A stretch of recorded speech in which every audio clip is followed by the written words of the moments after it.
Hello, everybody, and welcome to North 100, a Canadian Highlander podcast. I'm Serge. Joining me today, I have a Jer. Hello. An Alex. Where am I?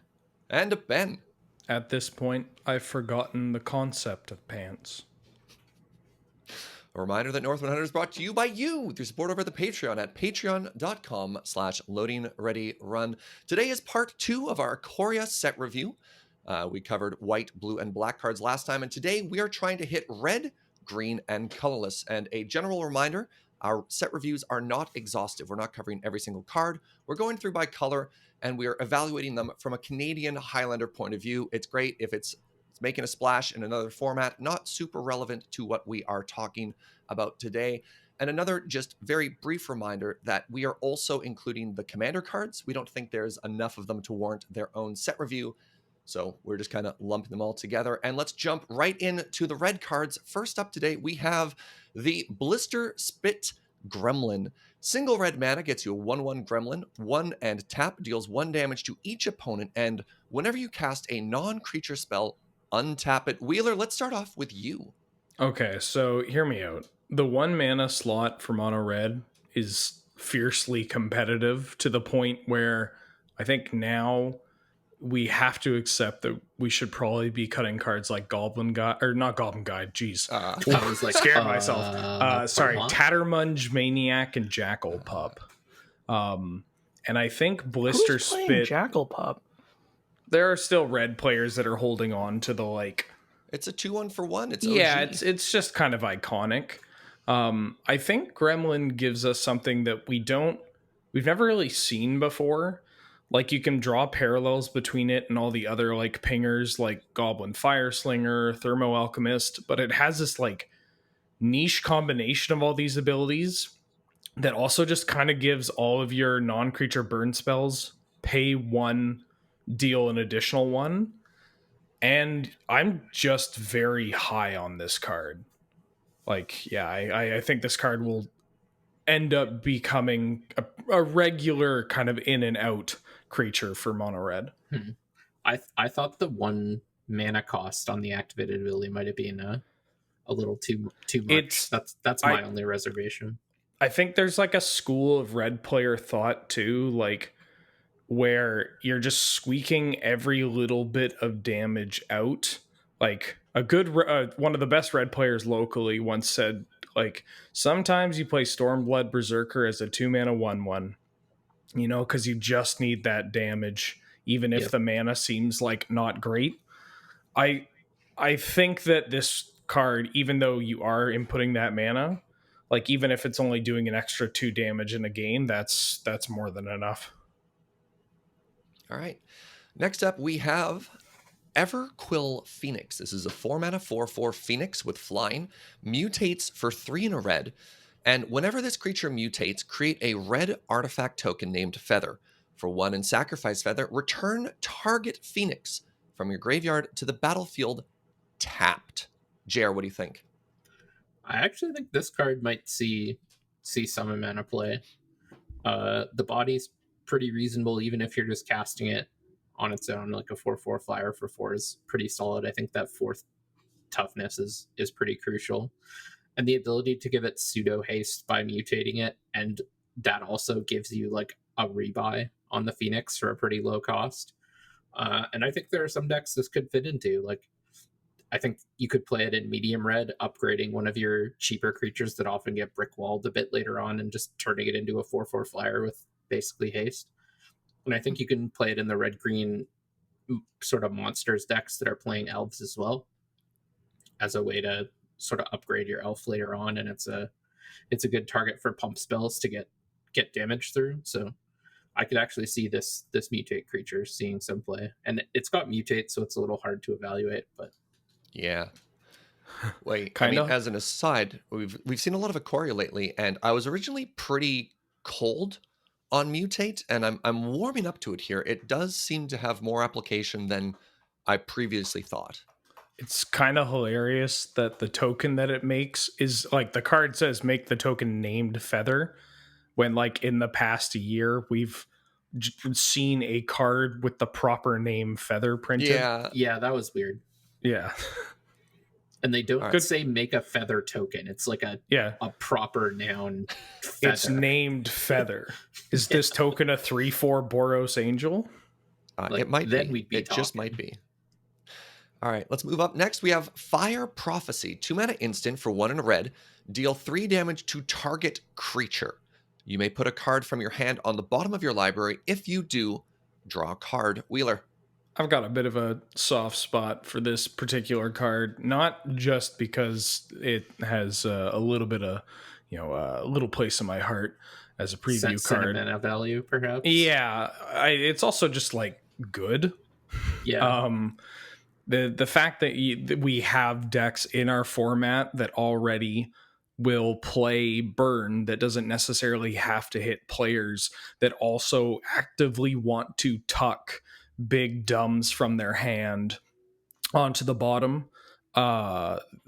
It's great. Like even outside of the application, Blue Moon is like one of the bigger decks that I'm talking about, putting that Platinum Imperium on the bottom while killing their Thalia or their Idiot Bird. Sounds like a good plan to me.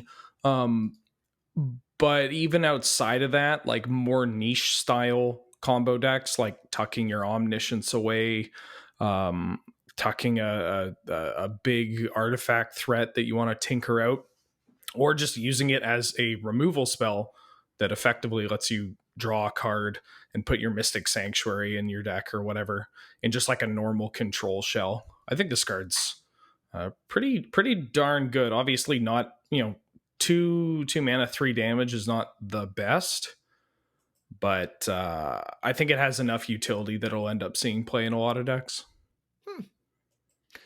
Next up, we have Footfall Crater. Single red mana gets you an enchantment aura, enchant land. Enchanted land has tap, target creature gains trample and haste until end of turn. And this also cycles for 1 for whatever reason. Wheeler, tell me about this. So this card is one that I more or less just kind of want to talk about because I've had multiple people approach me about this card. It's something that I mentioned in the first set review that we did of this. Well, the first part is that this is like effectively the best version of this type of effect, like an enchantment that just repeatedly gives all your creatures trample and haste at the addition of 1 mana, or just haste. I think the card is from like Return to Ravnica. But again, that doesn't mean that just because it's the best version of a type of card that we've seen in the past that has like this kind of like, oh, that could be playable, doesn't mean it will be playable. Even with cycling, which makes the cost of including it super low. You just rather have a threat. Like, I just rather have any creature or pump spell that's relevant for our format over this card. I think that's fair. Like, you don't think the upside of making a threat have haste and trample is worth the inclusion? It's just like, again, it's it's fine for what it does, right? But that doesn't necessarily mean that it's going to be playable. Like, everything on this card leads you to believe that this is the best we've ever seen it, but that doesn't mean it's going to find a home in like archetypes that want this, that wouldn't mind this kind of effect, that are already like fiercely competitive for slots. All right, let's move on next to Fire Flux Squad. This is a 4 mana 4/3 with haste. When it attacks, you may exile another target attacking creature you control. If you do, reveal cards from the top of your library until you reveal a creature card. Put that card onto the battlefield tapped and attacking, and the rest on the bottom of your library in any order. Pretty spicy. I've been throwing to Ben a lot here, but this seems like your kind of card, friend. Tell me about it. This card is in my top 5 I'm most excited to play with it cards. It's a slam dunk in medium red. It's got perfect Ancient 2 mana. Well, not perfect. It's a 4-drop. It's got haste. You never care if it dies to bolt. And then you're just going to turn any of your like token creatures from one of your Rabblemaster effects or whatever it may be, hopefully into a dragon. But if it turns into anything else, that's fine by me. Now, are you ever worried about, turning down, getting something worse. What is it? Polymorphing in the wrong direction here? It's a May effect, so you never need to do You it. may Yeah. exile. Well, you spin the dice, right? You have a threat out, and you're like, maybe I'll hit a dragon, maybe not. Is there a threshold where you're never using the triggered ability on attack? Like I'm probably not going to try to convert a random 3-drop into something unless I absolutely need to. Like if it's a make or break play, then sure, I'll spin the wheel. But usually, unless it's a token or like a 1-drop or some weirdo utility 2, I'm probably not doing it. But that's fine, because the floor is that I'm going to play a 4-power haste creature like ahead of the curve, which is just what medium red is already looking to do. Right on. Next up, we have Forbidden Friendship. 2 mana sorcery for 1 and a red. Create a 1/1 red dinosaur creature token with haste and a 1/1 white human creature token that doesn't have any abilities but is another body. Alex, 2 bodies, 1 card. What do you think? One of them has haste. It's great. Play it. This joins the ranks of cards like I want to call it Dragon Snack, Dragon Fodder. That's the one. And there's a series of these cards that we've seen that are like make 2 critters, and they're all like pretty close to each other. This one has a clear cut advantage where one of the tokens has like a pretty relevant keyword ability. So this is gonna like jump up the ranks in any sort of deck that cares about making tokens or multiple bodies. Fantastic. And next up, we have our first Planeswalker of the day, Looka, Copper Coat Outcast. 5 mana gets you 5 loyalty for 3 red, +1 ability. Exile the top 3 cards of your library. Creature cards exiled this way get, you may cast this card from exile as long as you control a Looka Planeswalker. -2, exile target creature you control, then reveal cards from the top of your library until reveal a creature card with higher converted mana cost. Put that card onto the battlefield and the rest on the bottom of your library in a random order. And finally, -7, each creature you control deals damage equal to its power to each opponent. Jer, what do you think? I actually think this card's very good.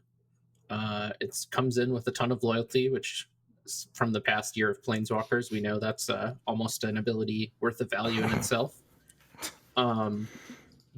It gets to its ultimate pretty quickly, so normally you don't really look at Planeswalker ultimates, but this can ultimate the 3rd turn after it comes down if uninteracted with.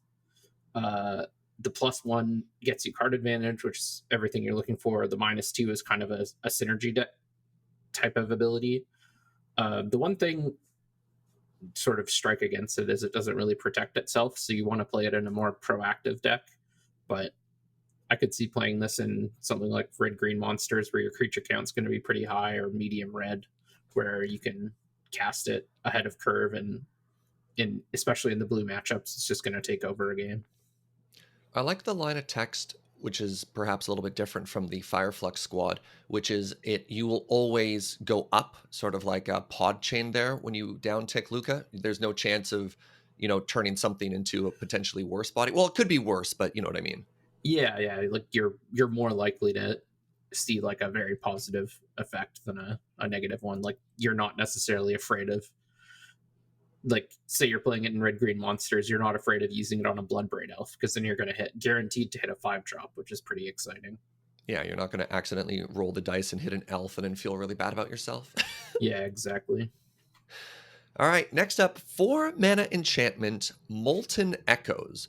So 2 red, as it enters the battlefield, choose a creature type, and whenever a non-token creature, non-token specifically, of the chosen type enters the battlefield under your control, create a token that's a copy of that creature.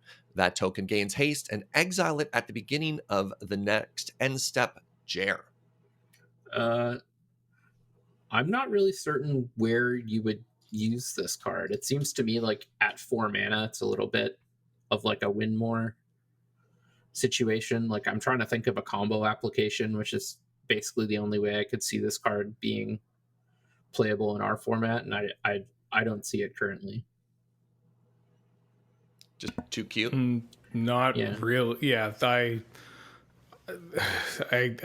think this kind of fits in that, like, it's a powerful effect for sure, but like you need an additional thing to play to make it worthwhile, and then who cares? Like your opponent can just like ignore the turn that you play the echoes, or like dictate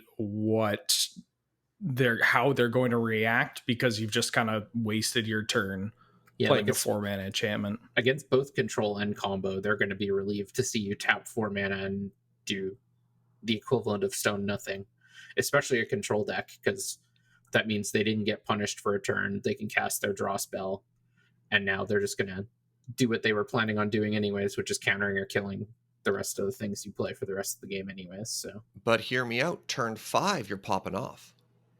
but what if you just played something turn 4 and then that's fair. also played something turn 5, and then you're still popping off and there's more pressure and it's less.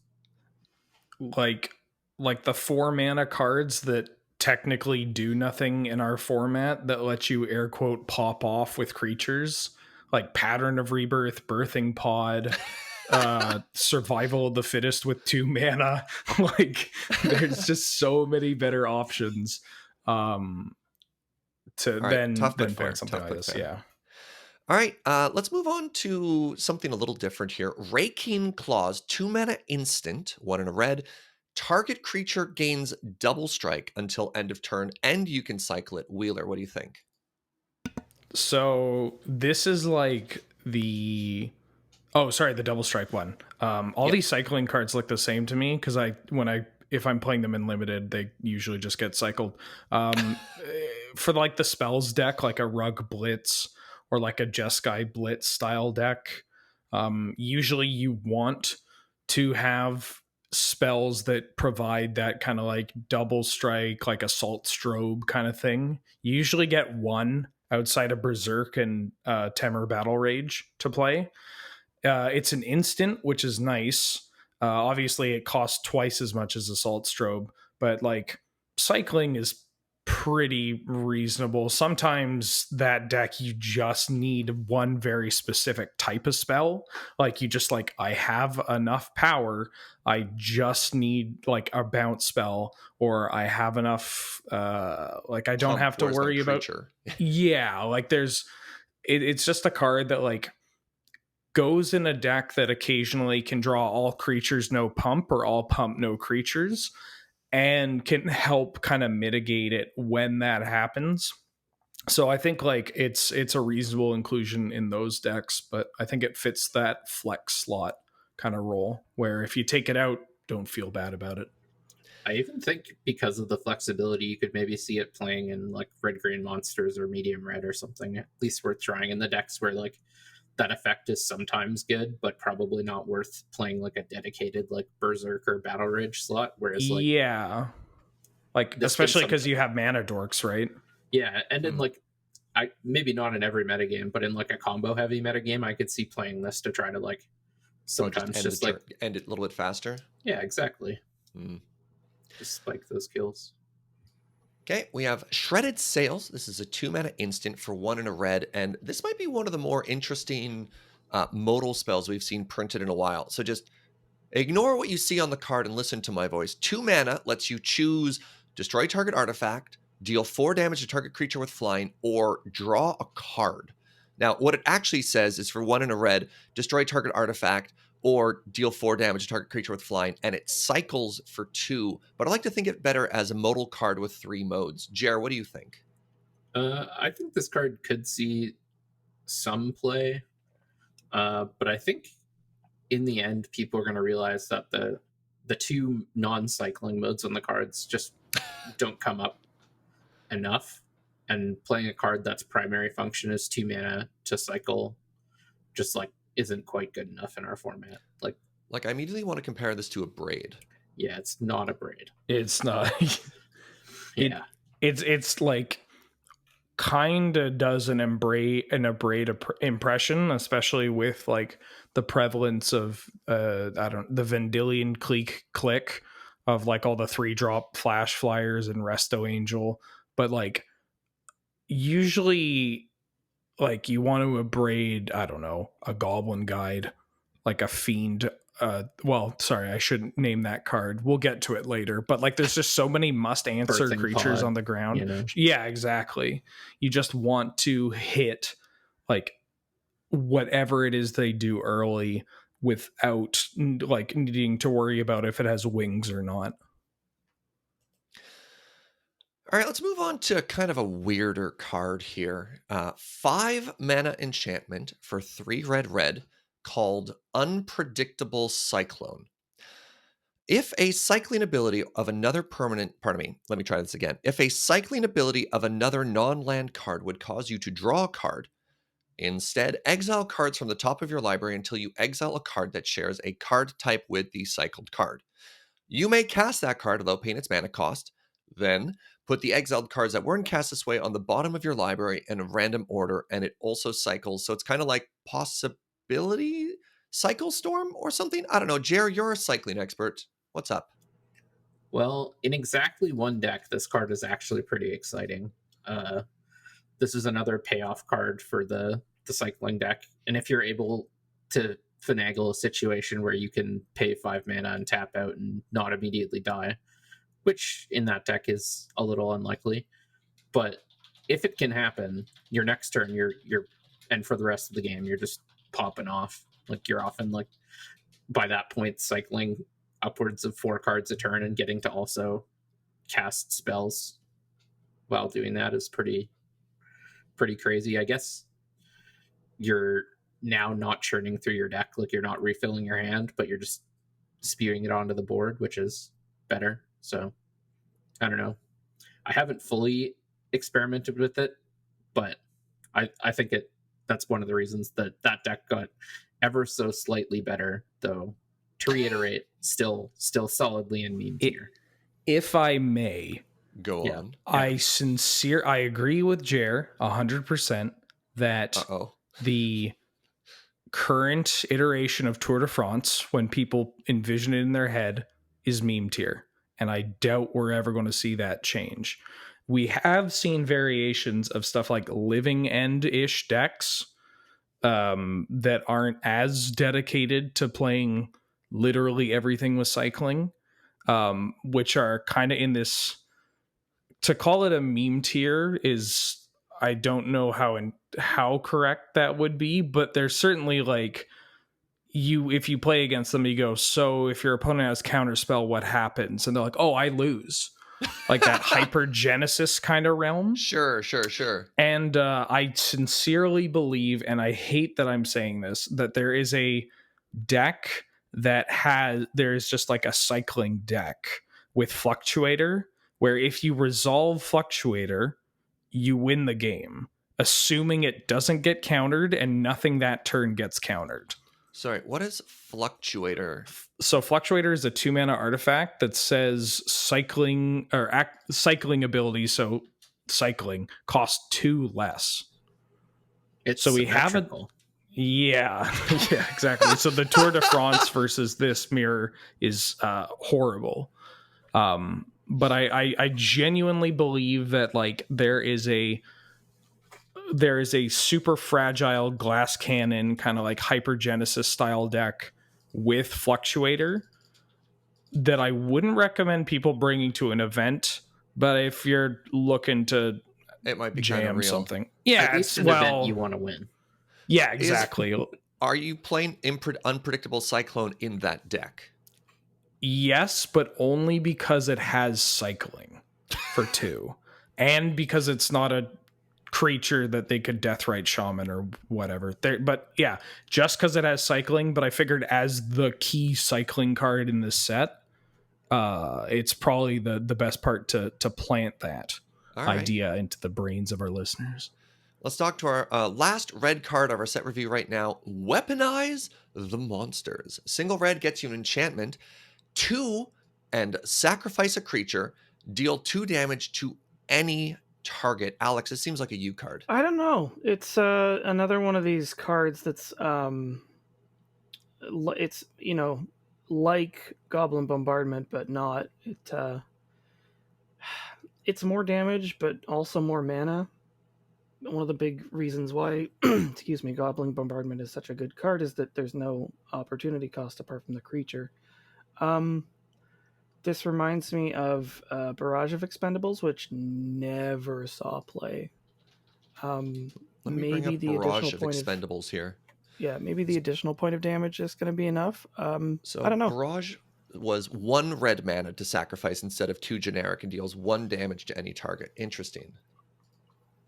I just think this card wishes it were Goblin Bombardment like every day of the week. And the only reason I brought it up and kind of put it on the list, excuse me, is that again, it's a variant of Goblin Bombardment that we haven't seen as far as like the placement of the numbers. Like one to cast, not a huge deal, but can be relevant. The 2 to use the ability, that's not nothing. But the fact that you can just shock anything with it makes me think that, like, because it deals more damage than what we've seen, less mana up front, and then like you only have to sack 1 creature to kill something with 2 toughness, makes me think that maybe it's just like a fine backup bombardment.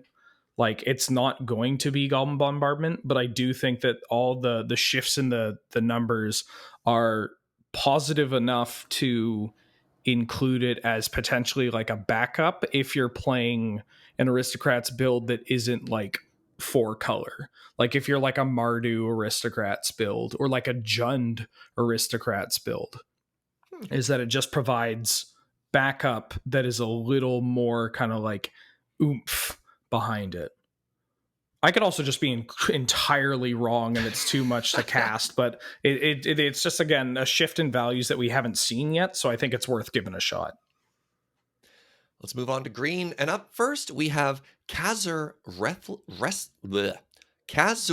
Ruthless Stalker. I mean, really starting off properly with those pronunciations of people names. 4 mana 3/3 for 3 and a green. Legendary Human Warrior. It has a partner ability, not really relevant to us. So let's talk about whenever a creature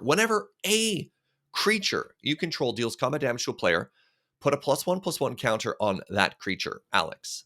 So this regrettably seems worse in every possible way to Shaman of the Great Hunt, which is a card that I've always wanted to jam into decks and sometimes try to, which is it's 3 in a red for 4/2 with haste and the same ability.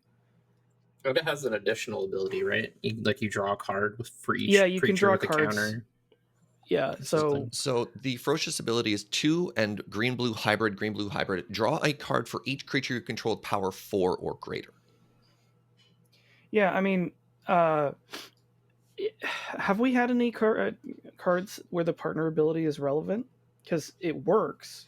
It's not companion. It fetches. Yeah. Like if you play one, it does come with, like, you just get to tutor for the other card.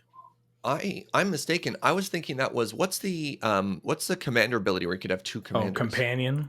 No, that's also card partner. Or actual partner. Yeah, other partner. Well, let me bring up Ukima really quickly. I mean, I realize we're getting ahead a bit, but Ukima is a 3 mana 2/2 in green and black. So we don't want to get into the set review portion of that.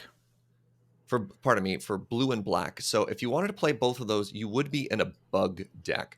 But what do you think of just the other line of text? I mean, it brings a friend. It's a +1/+1. We talked about Shaman of the Great Hunt. I actually think the pair of them is reasonable. Like, if you're playing a counters deck, I could see playing them, but yeah, we don't have to go obviously in depth for what Ukima does exactly. Just I imagine it may have popped up here. It's a good card. It's a good card. Yeah, so 3 mana 2/2 Whale Wolf for 1, a blue and a black. Partners with Kazur. Can't be blocked, and whenever this creature leaves the battlefield, it deals X damage to target player, and you gain X life, where X is its power. So can't be blocked is a good combo with the counters ability. They obviously are designed to complement each other, and you're definitely going to be playing this in a bug deck. Although I kind of wonder what what deck wants to play these. I mean, I think there's probably a bug counters deck. The Yeah. Snecko is green black. It's even I possible you could play them in like a more aggressive mid-range build. Like if you go like Elf into Ukima into like which like tutors you Khazor into Khazor, that's a pretty blistering start. It's like, but I think bug counters is a perfectly fine, if not one of the better ways to approach the counters decks. And it's like just looking at Khazor, like his ability is not, again, it's no Shaman of the Great Hunt, but it also just has draw a card when it ETBs, and that card just happens to be a really good creature. Well, let's move on to one of the largest cards in the set. I'm talking about Kalasafication. So Kalasafication is a 7-mana aura enchant creature. When it enters the battlefield, tap enchanted creature. Enchanted creature gets +20/+20. Wheeler, I got to throw this one to you. Okay. So I've experimented with a version of Pattern Rector in a Academy Rector combo deck with Eldrazi Conscription also included, just as like a way to try and get around various hate bears and also for some meme potential. But the thing is that Eldrazi Conscription doesn't one-shot them. Whereas Kalasafication can do that. When it ETBs and it taps the creature, that's not the biggest issue. Just because you attack with your thing, then you Rector put it on your creature. If it's already tapped and attacking, it doesn't matter if it gets tapped again? Yeah, or if you have like Ground Clouds or Sovereigns of Lost Alara. It's like a 6-drop in blue-white. 5/5 has Exalted. Whenever a creature attacks by itself, you search your library for an aura and attach it to that creature, which is has fit into that deck. Don't expect to put this in your deck and then start sharking literally every event. But the conscription plan was shockingly relevant. Like, it wasn't that bad. Like, the amount of times that Sandy B will draw your Protean Hulk and you'll be like, well, this is kind of awkward. Just having some kind of backup plan, especially in a deck with Mana Dorks and Gaia's Cradles and whatnot. Well, Cradle, you're not cheating. Makes it somewhat of a like realistic conclusion that you'll cast this card. All right. Again, if the thing being colossified wasn't a cat, would we still be talking about it? That's fair. If it wasn't for the cute art. Honestly, if it didn't have the when it enters the battlefield tapped enchanted creature, I don't think we'd be talking about it. But like, also if they just have one big dumb creature that prevents your like mid-range plan from killing them, and then you just like put the classification on their creature and you tap it. Big brain. 7-mana pacifism? Are you kidding me? No, it's not. Well, pacifism, for one turn. It's much worse. Yeah, it's much worse, Serge. Come on now. It's like a 1-turn tap their creature, then Self Abyss. It untaps next turn, Ben. Look. I'm gonna bust this out at a Friday night paper fight. It'll be fine. We'll kill someone with it. You'll all learn to respect Kalasafication, and we'll live happily ever after. Thanks. I hate it. All right, next up, Gem Razor. 4-mana 4/4 beast for 3 and a green. Mutates for 1 green. Has reach and trample, and whenever this creature mutates, destroy target artifact or enchantment an opponent controls. Jer. This is another mutate creature that I think is actually pretty reasonable. The mutate cost is pretty low, and you're often going to be playing it in green decks, and green decks traditionally have lots of creatures, often mana dorks, which often get outclassed in the late game and are good targets for mutate. And the mutate ability is perfectly reasonable. The body is quite reasonable. I think the addition of reach actually is the key point on this card. Often the green mid-range decks, one of the weakest points they have is losing to flyers and sort of getting tempoed out by the blue decks before they can sort of settle in. And this card helps with that. and has some other applications in other matchups, which you're always looking for. So I think it's going to be pretty reasonable. But once again, mutate card sort of hard to pin down. Next up, we have a very large angry ape. We have Kogla the Titan Ape.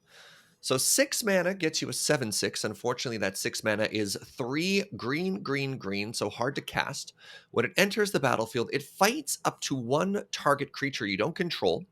Whenever it attacks, destroy target artifact or enchantment a defending player controls. And for 1 and a green, return target human you control to its owner's hand. It gains indestructible until end of turn. Jer. All right, we're going to have to disagree on one point, and that it's hard to cast. I don't think it is. In what deck? Any deck with... All right, Serge, what does green do? All right, okay, green produces green mana. All right, you got me there. And produces But are we mana, playing so mono green? So it's basically a 4-drop with 2 green pips, as we've established that. You don't need to be mono green. A green deck could play this in like a 4-color deck and be fine. One How guy's is this a 4-drop? Easy bit money. The first 2 abilities are very good. The power and toughness are very good. I don't think the third ability is going to come up very often. It is a 6-drop, so it's got a lot of competition. I'm not sure if it's ever beating out like Primeval Titan or Woodland Bellower, nor should it. That. But yeah, I could see jamming this in some sort of like monsters build if you really want to shut down mid-range decks and have outs against whatever Ben's playing that week. It is a legend, so it does interact unfavorably with Karakas. I don't actually think this is going to end up seeing much play. Wait, hold up. You want to Karakas this ape repeatedly? No. I'm saying it's bad. It's you try and play it against Wheeler to kill his artifacts and enchantments, and Wheeler's like, you fool, you've activated my Karakas, and it never actually gets to get in for that. Yeah, maybe against 2019 Wheeler. You play this against 2020 Wheeler, and it starts beating up all my Soul Wardens, and I can't and I Karakas it, and the ape just comes back to beat up my Soul Warden. Do people just not play Wasteland anymore? No, they do. So one thing that I think Jer and I will, there are two things about this card that Jer and I will, I imagine, agree on. One, very good ape. This is just a hell of an ape. And then oh please. And then secondly, we have both of us have played blue-green opposition style decks in the past. Yes. Potentially using a point spread that includes Time Walk and that adds a buttload of mana. I can honestly see this card looping Eternal Witness or like Den Protector with Time Walk. Like, it doesn't need to do it too many times, obviously, because it attacks for 7. But like, the fact that you can just like Gaia's Cradle this out relatively easily, or just cast it off the million dorks you have, and then loop with like Archaeomancer, Eternal Witness, Den Protector. I'm sure there are other humans with relevant ETBs like Return Venser. Like, I think this card's third ability will end up being a bit more relevant than it looks, but you might not get that much time to use it because it's just going to kill your opponent. Huh. I'm very high on this ape. I didn't even think of the combo potential there. All right, well, Kogla. The more I look at it, the more I don't even hate it in Hoof. Yeah, like, I think this is a perfect... Like, Hoof does not have removal cards outside of, like, Domri or Dragonlord Atarka. But this is also just, like, it comes down, kills their Urza, and then if they're not able to go off, you can end up just, like, ruining their day. Especially in green-white, where you don't have access to Atarka, and you have, like, pretty easy access to Karakas, where you can just, like, start machine gunning their creatures with... King Kong. Oh yeah. Like, Donkey Kong Smash. Like, there are definitely turns where you can start like Voyaging Satering your Karakas because you have so much mana, and you can just like Kogla their like multiple things a turn. Yeah, this card's great. Good ape. I did not expect this. All right, let's talk about Migration Path. 4 mana sorcery for 3 and a green. Search your library for up to 2 basic land cards, put them onto the battlefield tapped, and shuffle your library. And this also inexplicably cycles for 2 Jer. 2 words. Scape, shift. Yeah. Yes. You know, some builds escape shift are on the fence as to whether you want to play the 4-drop ramp spells or not.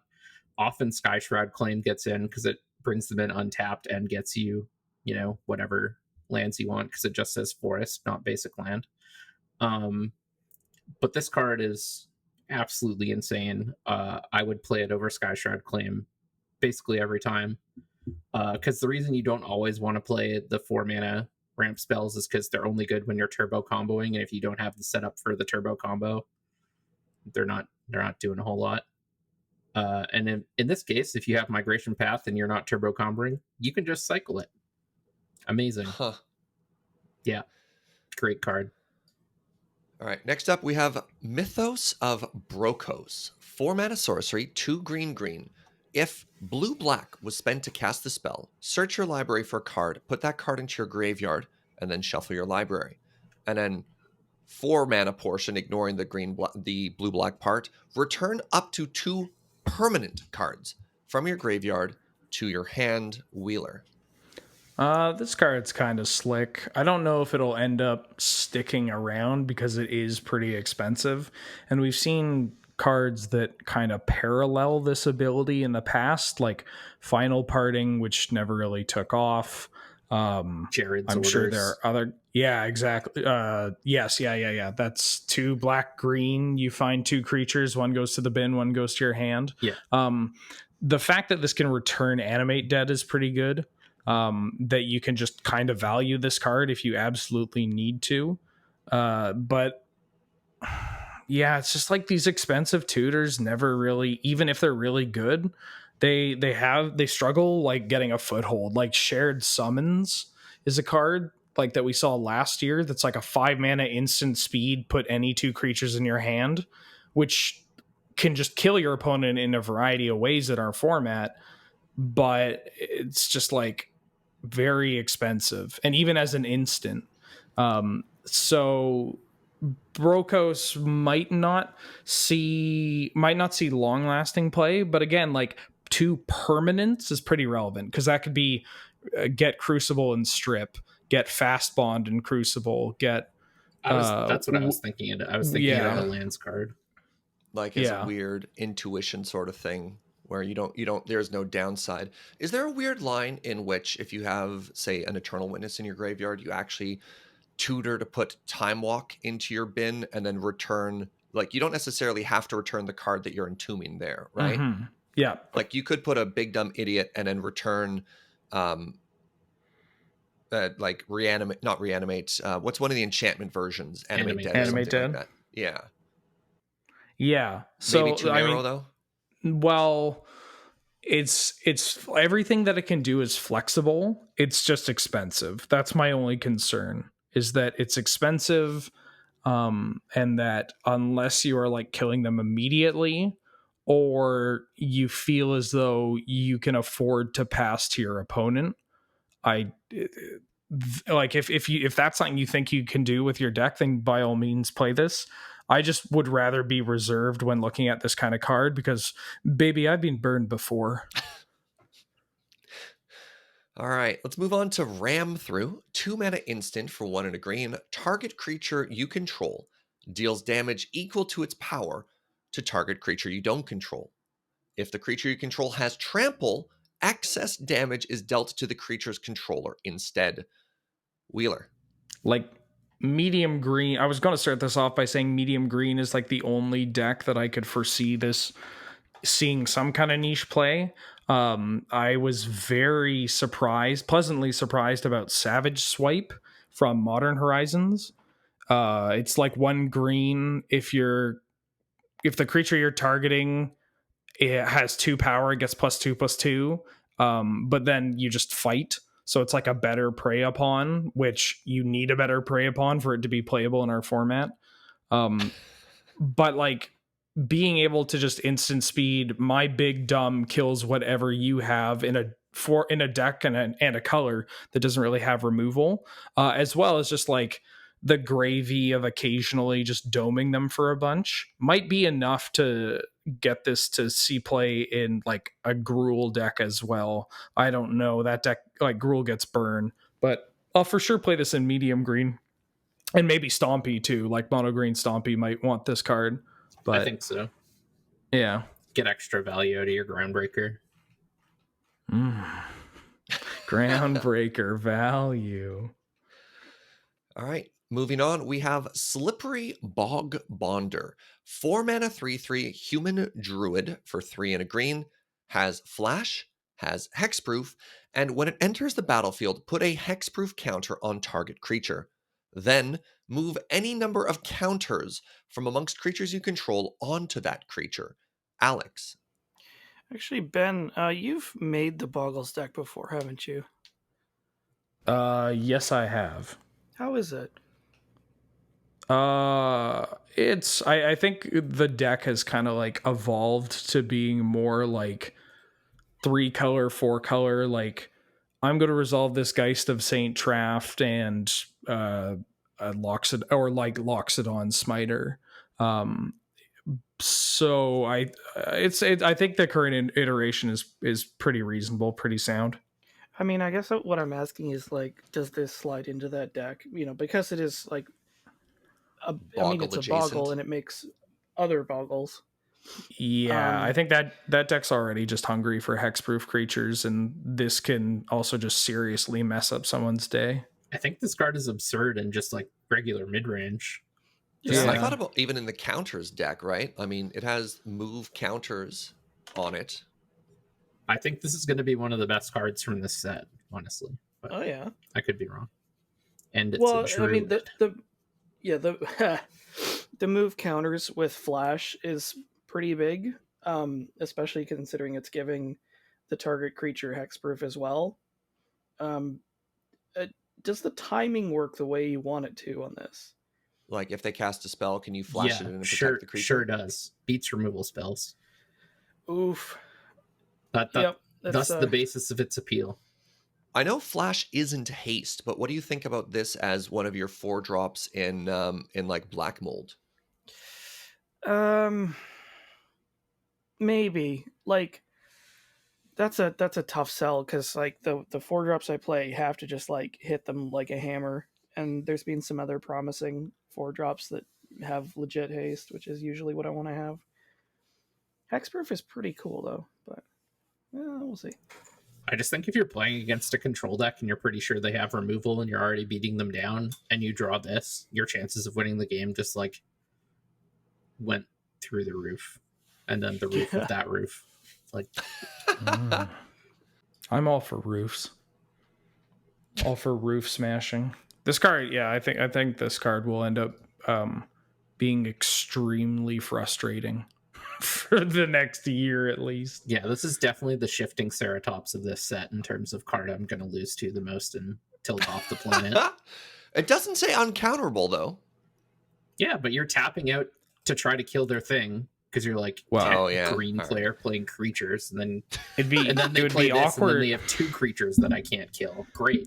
It would be awkward if it said uncounterable, Serge, because it involves moving counters and putting a counter on things. That's fair. That'd be a flavor fail. Yeah, it's a hexproof counter, not hexproof until end of turn. Is the it's permanently like that's so big. All right. Let's move on to Sudden Spinnerets. Single green gets you an instant. Target creature gets +1/+3 until end of turn. Put a reach counter on it and untap that creature, Alex. Oh man, this trend of lingering benefits on combat tricks is pretty great. This is, I mean, it seems like a perfectly reasonable 1 mana pump spell. It's a lot more defensive than some of the sort of like blitz ones, but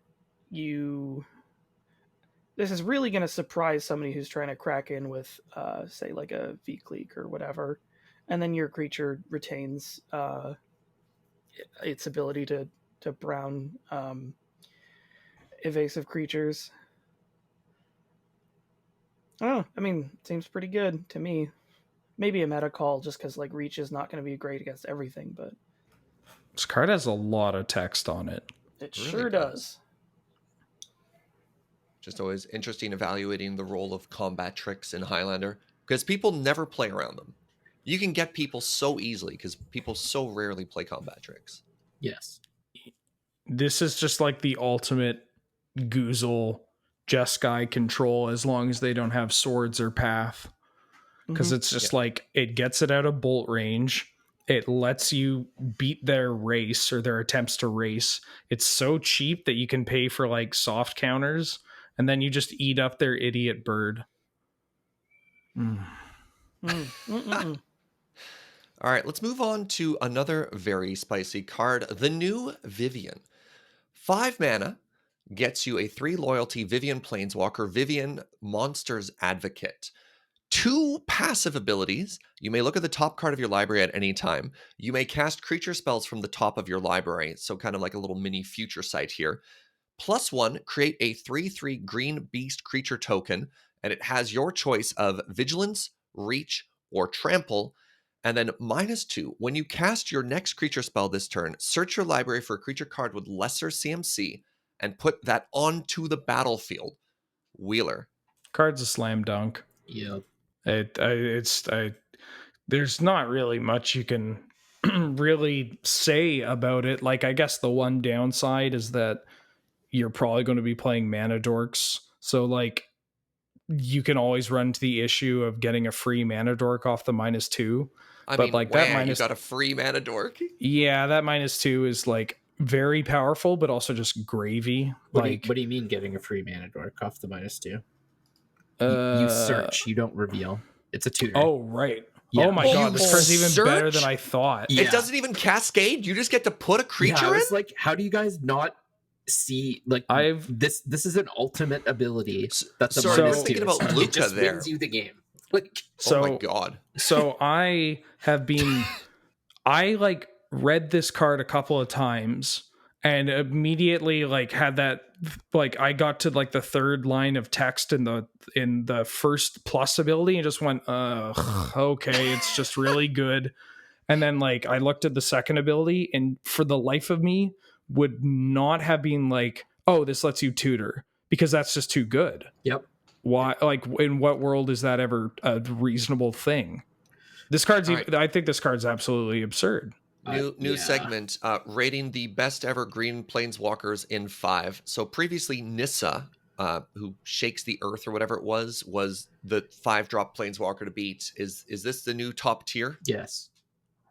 Yeah. Sorry, I'm still processing.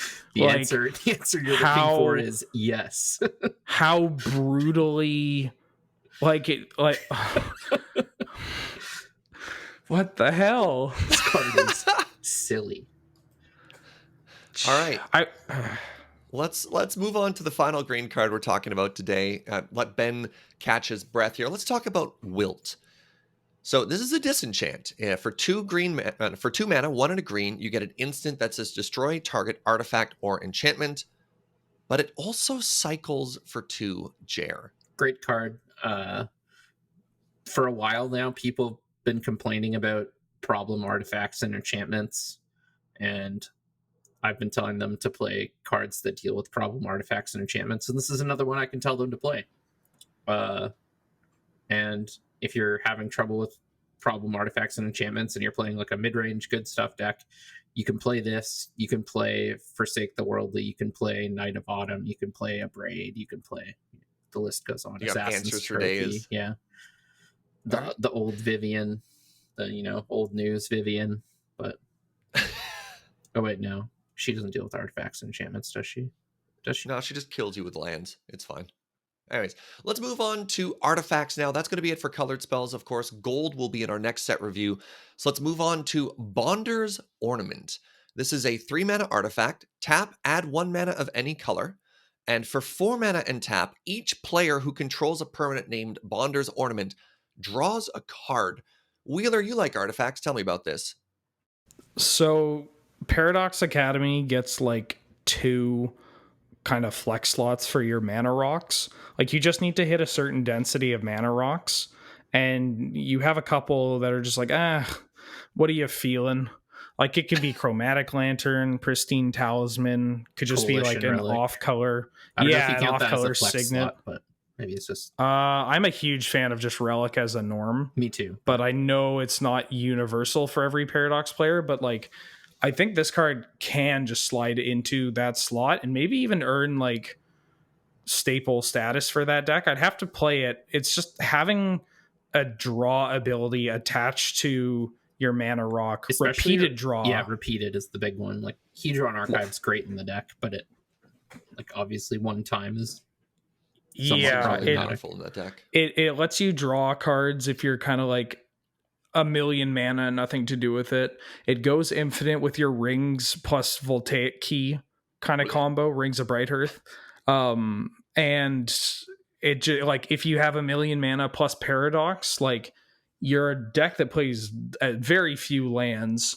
So there's always just the chance of like, well, I'm just going to tap this Bonder's Ornament, hope I draw a cheap artifact, and then just keep going off until I find like a Time Twister. I think this card's very good. Next up, Cryptic Trilobite. XX gets you a 0/0 Trilobite. Enters the battlefield with X +1/+1 counters on it. Remove a +1/+1 counter to add 2 colorless mana, which can only be used to activate abilities. And for 1 in tap, put a +1/+1 counter on it. Alex. There's got to be a combo here. I'm not sure what it is, but I'm sure there is one. Also, I just like I kind of have a soft spot for like XX00s that come in with counters. It's certainly an interesting card that is kind of in the same ilk as Walking Ballista and Hangerback Walker, but this one is Why like, isn't this an artifact, though? I just want to cast this off Workshop, and I oh, can't. holy moly! You're right. It's not. It's just a colorless creature, yeah. That's very weird. It's a very weirdo card. It's very weird. Mm-hmm. Yeah, I don't know. I feel like there's some sort of hidden potential here that I just can't pull off the top of my head. Hard agree. Yeah. We'll It's I'm figure it sure out. someone will break it. It's just one of those cards where it's like, this card is going to have some weirdo combo. I don't know where it is yet, but I'm just going to wait until like the CDH community Yeah. like breaks this card and then factor in some card that's banned in Yeah, or, Commander like, to use it. Suddenly the vintage scene gets destroyed by like Trilobite. Trilobite deck. Tribal. Oh my god, I love it. Who knows? All right, you know what does cast off Workshop, though? Crystalline Giant. Smooth. 3 mana artifact creature type Giant gets you a 3/3. And buckle up. All right, at the beginning of combat on your turn, choose a kind of counter at random that the Giant doesn't have amongst Flying First Strike, Death Touch, Hexproof, Lifelink, Menace, Reach, Trample, Vigilance, and +1/+1, and then it gains that counter. I love this card. I'm throwing this one to me, mostly just because it's a actually pretty cool card that you can cast off Workshop.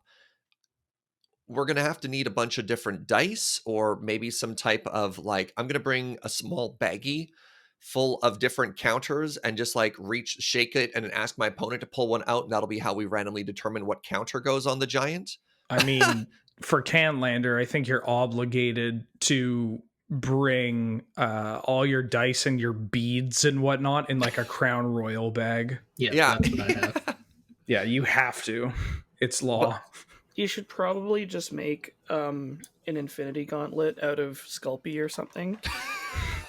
And then just like add the gems one at a time. All right. Incredible. Flavor question. Yeah. Does Crystalline Giant usurp the title of Captain Keyword?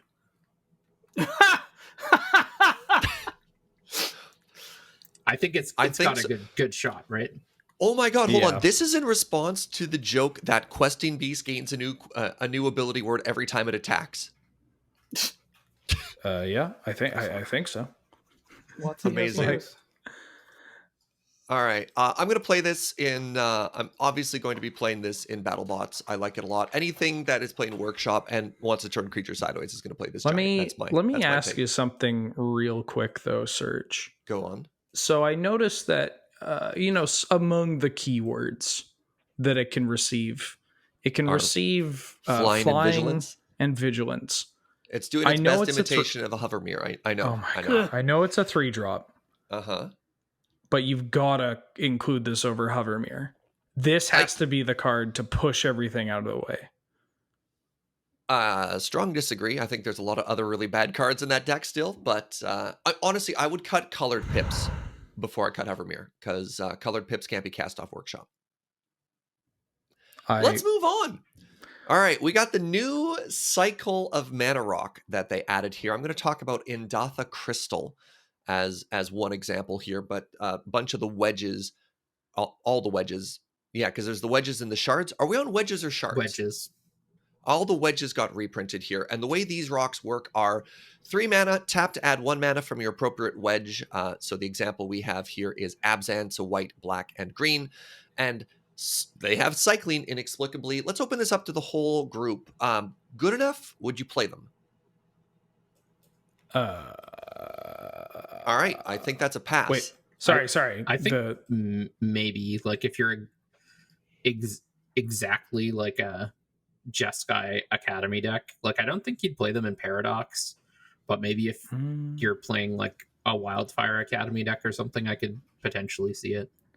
I don't know. Yeah, I think they're fine. Again, it's weird because they're in that flex slot that I think the ornament that we talked about earlier kind of just usurps. It's like they come out at the same time, and crystals are like, hey, everybody, I add all the mana you need, and you can cash me in for a new card. And Paradox is like, oh, okay, cool. And then Bonder's Ornament just comes up behind. It's like, hey, remember all the things that crystal said? I do them a bit better. And you're like, oh, you're right. Bye-bye, Crystal.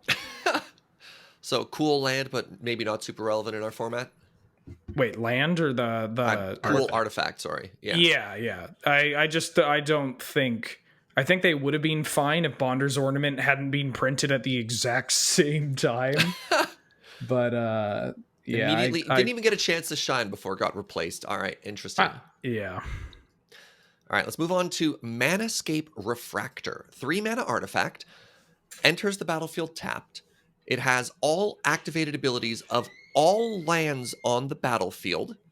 You may spend mana as though it were mana of any color to pay the activation costs on its abilities. Wheeler, what do you think of this? So they really didn't want the crystals to see play, huh? Like they just printed, like, we just keep getting better and better versions. Again, this card, it maybe we don't even have flex slots for Paradox Academy. Like you should probably just play this in all Academy decks because it's kind of absurd. Like it adds. Can you give me some use case examples here? Yes, I can. Search Tolarian Academy. That's not a bad ability. Manamo or Deserted Temple, Inventor's Fair, Academy Ruins. It has all these activated abilities that are absurd from your lands, but it's also just an artifact. So again, you can just combo kill with Voltaic Key plus Rings of Bright Hearth. It just like opens up like probably 20 loops for that deck, which is unfortunate because I'm really just tired of playing Paradox. And now you think it's good and you have to go back to it? Well, I think it's always been good, just very boring. And this card is just like so powerful that it's boring. I don't think I understood just how busted that was. Interesting. Yeah, I think a lot of people tend to just like forget for a split. They forget that like activated abilities also just include tapping for mana. Yeah. Which is until it happens and they're like, oh, why is my opponent floating 8 blue? Oh, I see. Oh no. Yeah, this card's insane. Cast off Workshop, become second Workshop. Pog. With the downside of being Workshop. Yeah, doesn't die the wasteland. All right, let's talk about the Ozolith. 1 mana legendary artifact. Whenever a creature you control leaves the battlefield, if it had counters on it, put those counters onto the Ozolith. At the beginning of combat on your turn, if it has counters on it, you may move all of the counters onto target creature. Alex, what do you think? So, in the counters deck, hardened scales will sometimes show up. I feel like Ben, you've tried it with the deck with hardened scales, haven't you? Yeah. How was it? Pretty good. Okay. Yeah. This kind of reminds me of that in that it's like a very low mana investment, sort of uh bonus or like improvement on the strategy as a whole. Preserving those counters is pretty cool. It's unfortunately not a creature, but it's only 1 mana. So I'd be interested to try this out because, like, I mean, it also works with all the new keyword counters, if I'm not mistaken. Yep. So I suppose the one downside to the grow deck is you invest a bunch of time making one of your creatures huge and then it dies. yeah, And this artifact does have the potential to sort of continue that momentum. Mhm. Like after they kill your one creature that's grown to be enormous, you're like, haha, but I'm back and better than before. yeah. Also, if this didn't have um, leaves the battlefield, like if it was dies, it would be worse. This is like way better because it means if your thing gets swordsed or whatever, it Or still even just eats blinked. those counters. Yeah. Oh God. Yeah. All right. Yeah.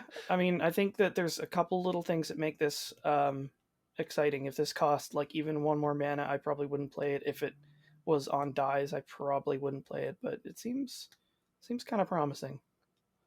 All right, let's talk about our last artifact here. Sleeper Dart, 2 mana artifact. When it enters the battlefield, draw a card and tap, sacrifice. Target creature doesn't untap until its controller's next untap step. Wheeler. Good egg. Not best egg, but good egg. Mm. That's really it. It's a 2 mana artifact that draws a card. It's unfortunate that you need a target for the ability to put it into the graveyard, but it's a relevant ability. Like the fact that you can lock down somebody's mana dork if you really want to, or that you can theoretically set up a air quote loop where you can like lock down 2 creatures a turn with it and just kind of slowly grind away is pretty appealing. You just play this in eggs. That's it. Cool. Let's move on to lands. We have Bonder's Enclave. It's a land, taps to add colorless, 3 and tap, draw a card, activate this ability only if you control a creature with power 4 or greater. Wheeler. I like it in battle bots, and I like it in medium green, and I like it in medium red, and I probably might like it in medium blue, maybe black and white as well.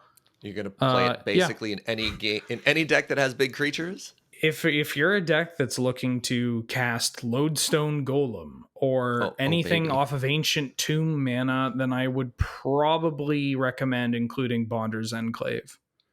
Yeah, this seems pretty great in any sort of like 1X color deck where X is like colorless. So your decks that are splashing for Eldrazi are going to be pretty hot with this. Heck yeah.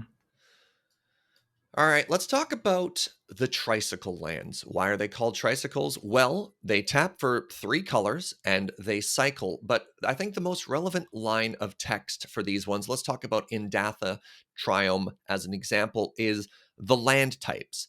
Land, plains, swamp, forest. These are fetchable. Only downside is they enter the battlefield tapped. Let's open this up to everybody. What do you think of these new lands? They're great. Seem quite good. Like pretty absurd. Buy your tithes, you know. That's it. Just play it. If you're 3-color deck, there's no reason not to play these. Well, not no reason. Like, if you're playing like, I don't know, like Mardu aggro. Yeah, you don't any sort of aggressive deck. I don't think you want to play tap lands or maybe play like 1 or 2 if they have some sort of crazy ability. But yeah, like any sort of medium or slower pace deck, this is going to be great in, because I mean, you fetch it early into 3 colors and you cycle it late into a card. Heck yeah. The Mad Lads finally did it. And the last card we're going to talk about today in our set review is Nesting Grounds. Taps to add colorless, or 1 and tap, move a counter from target permanent you control onto another target permanent. Activate this ability only anytime you could activate a sorcery. Jer, take us home. I can see this seeing some play in the counters deck. It's also kind of neat that you can sort of do some interesting stuff with the type the cumulative upkeep. I forget what the mechanic's called, but you can move those counters off your things. So you could like stick it on one. So for example, if you have a Glacial Chasm, you could make it so you only have to pay 2 life. You never have to pay 4, 6, 8, etc. Hold on, you can just like move, because they changed the ruling on cumulative upkeep so that they accumulate age counters, right? So you could just shift those anywhere. Yeah, exactly. You just put age counters and other permanents that don't care about them. Yeah. Dang. Wait, is the ability for cumulative, like, is the cost attached to the age counters? I believe or it's is it put an age attached... counter on it and then lose equal to a multiple of the number of age counters on it. Yeah. Is So how putting cumulative upkeep age works. Yeah, like putting age counters on things stops you from getting more age counters, or like getting to a point where you can't deal with it. But it also just like doesn't let you just, make it so they have to sacrifice their creatures. Yeah, no. But I was just saying it's good in the fact that it like means you don't have to pay more life for your things. Yeah. But That's for sure. fascinating. That's really, really interesting interaction there. Overall, I don't see it's like going to be ubiquitous or see too much play. It's got kind of just an edge case there and kind of a fun interaction. But that is going to be it for our set review. Make sure you tune in for part 3, where we go through, here's some numbers if people are curious. We have talked about 50 cards in part 1 and now part 2. And we have saved gold cards for part 3 of our set review. Based on the math that Wheeler has done here, we have 56 gold cards to talk about. So we have, or maybe the math doesn't line up, but we have probably as much to say just about those cards by themselves than we have everything all combined. Oh no, sorry. I see the numbers are slightly different. Regardless, Hold on. So you put the math on me and then... No, I got the math wrong. All right, so... We want 46. 46. Okay, we have 46 gold cards and we covered 60 so far. So part 3 is going to be as long as the other 2 almost combined, and I'm very, very excited. A lot of spicy cards to talk about in there. That's going to be in our next episode. We really wanted to make sure we had enough time to give this set the time it deserved. So hopefully people have been enjoying sort of this longer recording, this longer set review. I want to say thank you so much, everyone, for watching. A reminder, this podcast is brought to you by you over at the Patreon at patreon.com/loadingreadyrun. Thank you so much for listening, and we will see you next time. Bye-bye.